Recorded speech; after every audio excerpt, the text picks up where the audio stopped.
Nagpanik lamang umano kaya humarurot ang driver ng pulang SUV na ito kahit pa sumampa na ang MMDA enforcer na pumipigil sa kanyang pagtakas.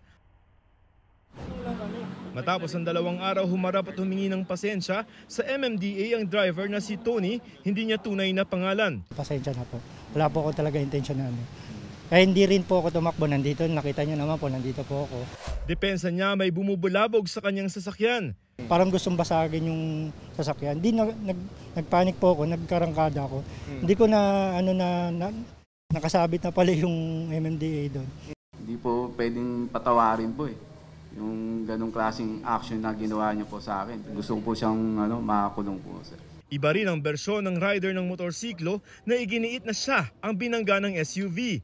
Nagulat na lang po ako na biglang lumabas yung SUV na nabangga sa amin. At nang tangkain niyang harangin ang driver para hindi makaalis, binangga umano siya ulit. Naghain na ng reklamo ang MMDA sa Land Transportation Office laban sa driver ng SUV at madaragdagan pa yan ng reklamong kriminal para sa attempted homicide. Pinasususpende o pinakakansela na rin ng MMDA ang kanyang driver's license.